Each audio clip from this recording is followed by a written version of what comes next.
Hello, my name is Elizabeth Snell. I've followed climate science for years and become increasingly alarmed at the facts, the projections, and the inaction. But I'm also encouraged by the opportunities if we act now. In this video, I very briefly share these aspects of the climate crisis.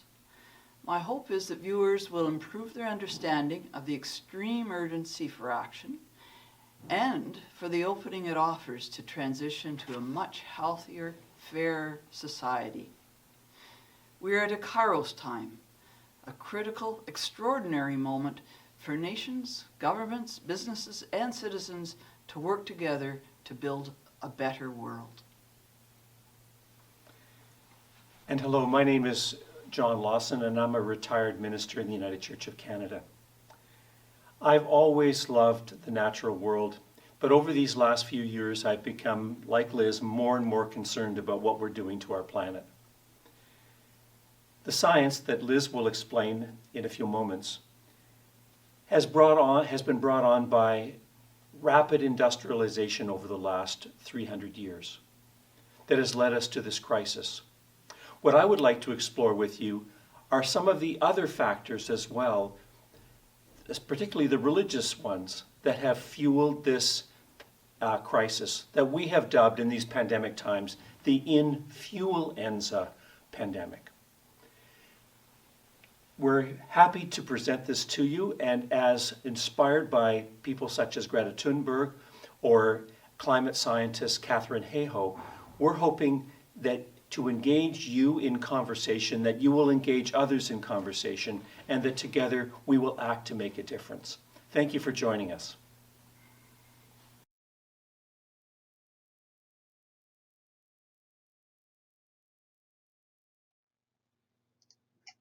The InFUELenza pandemic is flashing code red for humanity.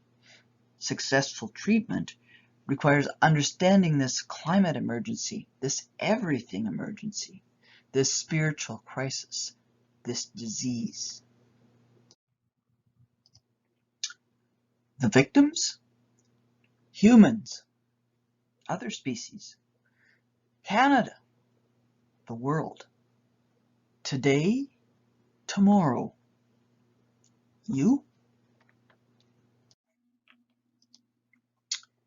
The disease is the burning of fossil fuel, coal, oil, and gas, emitting carbon dioxide and other gases. Currently, Asia and United States emit the most, though much of China's emissions are from making products for North America and Europe. But emissions accumulate, and total area under the graph indicates InFUELenza origins. Europe, including the EU, and United States have burnt the most fossil fuel over time. The main symptom is worsening fever. The rising global average temperature trend matches the carbon dioxide trend. We're already 3/4 of the way to the 1.5 degree rise threshold, beyond which the disease becomes devastating. That's why 1.5 degrees is the Paris Agreement target. The complex global climate inflicts a wide range of fever locally. The Arctic is suffering the highest rise from normal. Other red and yellow areas are also enduring more heat than usual. Few land areas are asymptomatic white.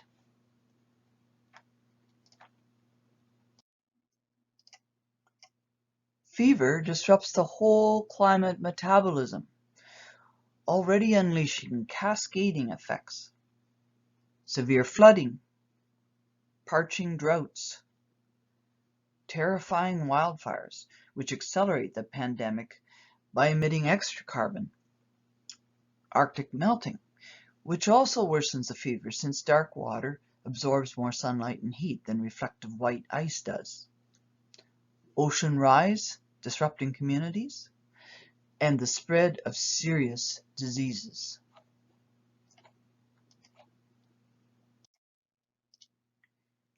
How does InFUELenza cause fever and disruption? Natural levels of carbon dioxide and other greenhouse gases trap some of the sun's heat, making Earth a Goldilocks planet. Not too hot, not too cold, just right for life. All life evolved to fit the range between 150 and 300 parts per million carbon dioxide that existed for hundreds of thousands of years. But the Industrial Revolution's burning of fossil fuels, the remains of plants and animals from millions of years ago, has sent concentrations of carbon dioxide skyrocketing far beyond natural levels.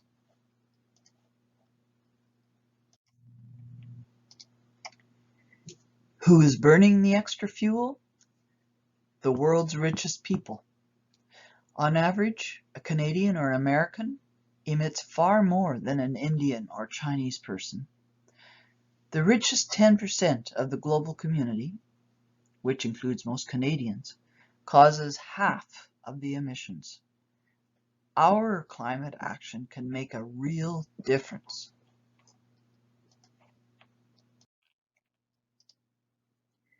If we continue riding this InFUELenza wave, what is the prognosis? With no policies, the pink graph, humanity is doomed.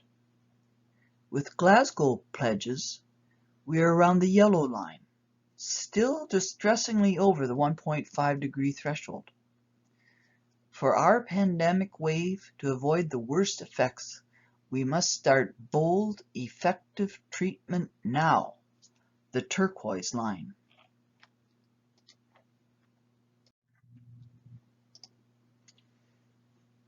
What would the main prognoses look like? Today's policies lead to widespread human misery, decimated biodiversity, choking air pollution, brutal storms and heat, hunger, disease, crashing stock markets, mass migrations, and death.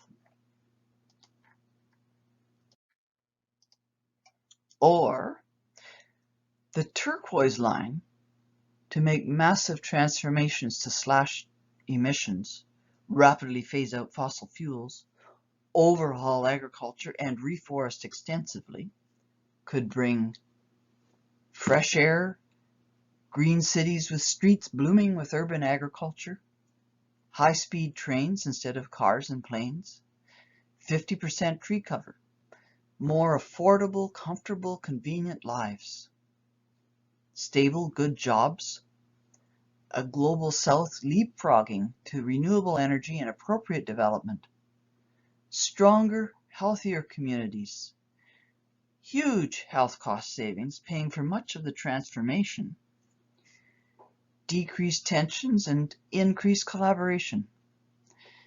Project Drawdown experts estimate the global effort to reach net zero, to emissions produced, balanced by those removed by plants, could save over $74 trillion by 2050. What an opportunity for our generation, for Canada to lead, leveraging our ingenuity, experience, and resources. We have the solutions.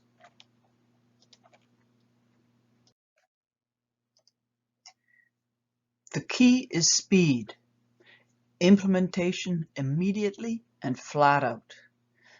Delays multiply treatment urgency, intensity, and cost, and risk failure.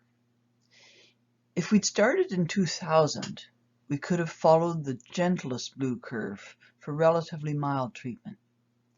Now, to stay within 1.5 degrees, we must follow the steep gray line of stronger measures using investment, pricing, and tough regulations. Waiting longer will overwhelm any recovery ability and risk Canada being left far behind. The immediate treatment? Phase out oil sands starting immediately, ensuring support for workers. Canada must keep 83% of our fossil fuel reserves in the ground for any hope of the 1.5 degree limit. Push very hard on energy conservation. Focus sharply on renewable energy, upgrading the electrical grid and electrifying our machines. Invest liberally in protecting nature. Greatly expand assistance to the Global South, the main and largely innocent victims of the influenza pandemic, and to whom we owe an immense ecological debt. And because we delayed so long, we must invest in adaptation, infrastructure improvements to deal with built-in impacts, as BC has learned.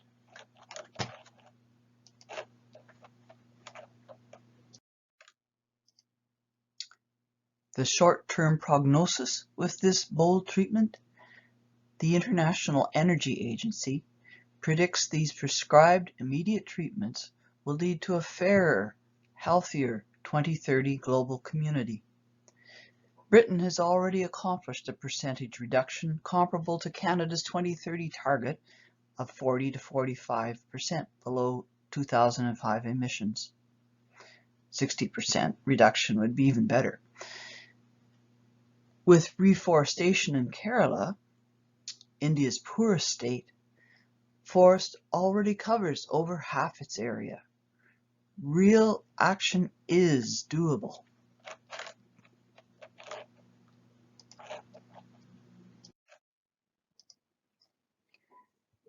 While we need to move much faster, momentum is building. Whole towns in Alberta are going solar. Quebec is switching from diesel to electric buses. Calgary's LRT is powered by wind. By 2030, BC will require 90% of all new car sales to be electric. By 2030, Canada's clean energy sector jobs, already 430,500, will grow by 50%. Alberta will see the most clean energy job growth of any province. And by 2030, it's predicted the nation's electric vehicle industry will employ 184,000 people. 80% of the cars sold in Norway are already electric.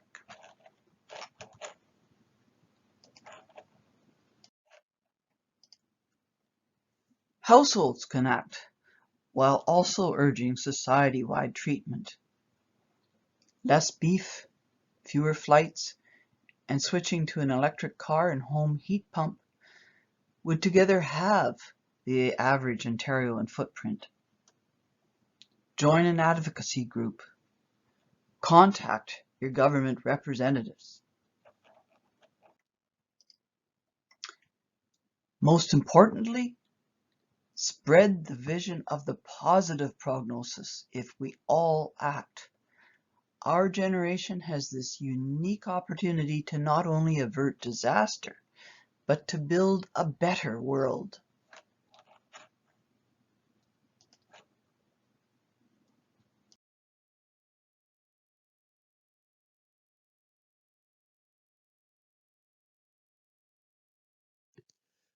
We come now to the second part of our presentation. Influenza isn't just a science issue requiring strategies to reduce the burning of fossil fuels. It is also a spiritual issue. Our very relationship with nature and the environment also needs to be healed. Pope Francis, in his papal letter Laudato Si on the climate emergency, draws on the voice of St. Francis of Assisi, who saw all of life as connected. St. Francis of Assisi reminds us that our common home is like a sister.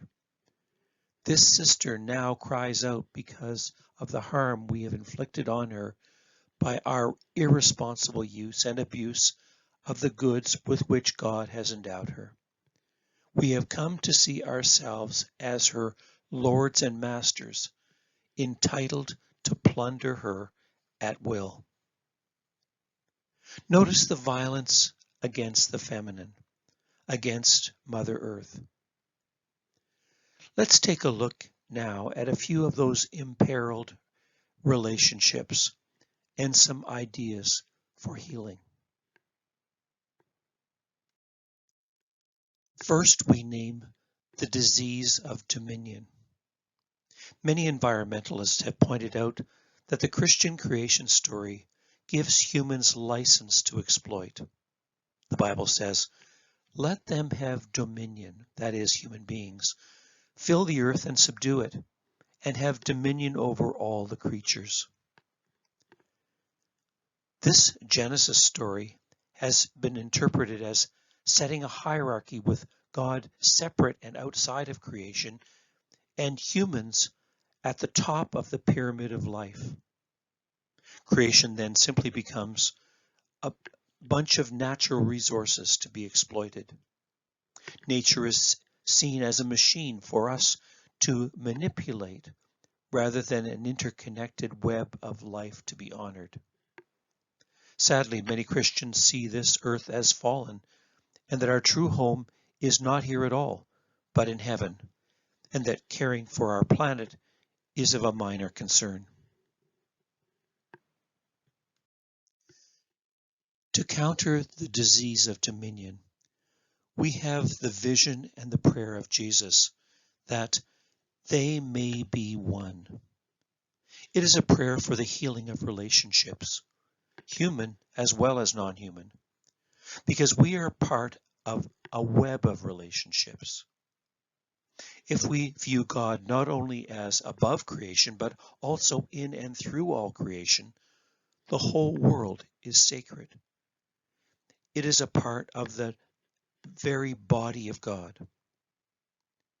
This is the view of many native-based spiritualities, and we need to humbly learn from them. We come now to the disease of colonialism and imperialism. Canadians this summer were brought face to face with the terrible truth of the Indian residential school system that took Indigenous children against their will with the purpose of killing the Indian in them, nothing short of cultural genocide. The discovery of unmarked mass graves of hundreds of these children brought us face to face with the violence of our colonial past. Colonial exploitation of people and resources from all around the planet has sadly gone hand in hand with Christianity. Our fuel burning continues to victimize our poorest global neighbors and Indigenous peoples everywhere.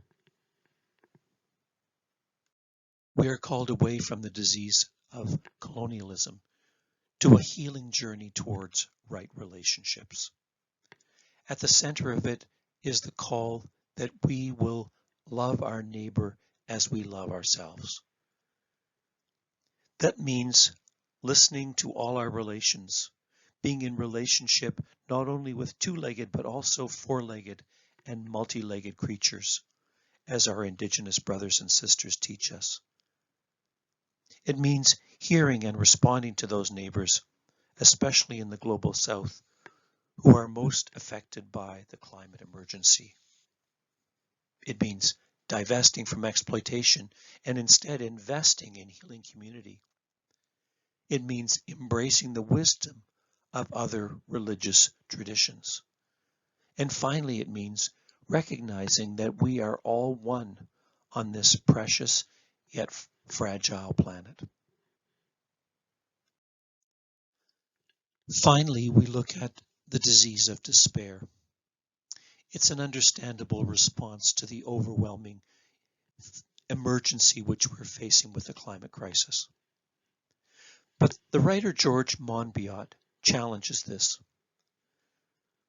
He writes, "Catastrophe afflicts people now, and unlike those in the rich world who can still afford to wallow in despair, they are forced to respond in practical ways. Despair is not an option.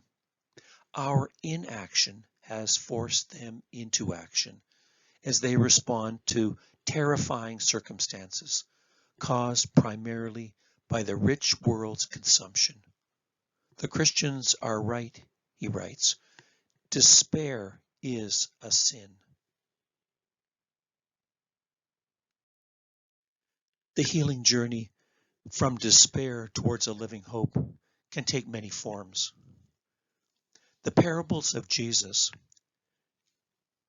reminding us of a small amount of yeast leavening a whole loaf, or a small mustard seed that grows, all speaks about the irrepressible life force found in all creation, including in us. We need to find practices that ground ourselves and find healing actions that bring hope and joy. Gardening, a walk in nature, playing with kids, finding expression in art and music, joining others in climate healing. For example, planting trees, writing letters, working in a community garden. Find others who share our concerns and together find ways to respond. Keep inspired by stories of hope and action from people around the world. Good things are happening. Find out and join in your own unique way. We invite you to consider pausing the video for a moment and consider what we have presented, both from the science as well as from the faith perspective, the spirituality perspective. Rachel Carson, who began the modern environmental movement, said this: "Those who contemplate the beauty of the earth find reserves of strength that will endure as long as life lasts." And so we ask you now, where does your faith or spirituality guide and inspire you as we confront the climate crisis?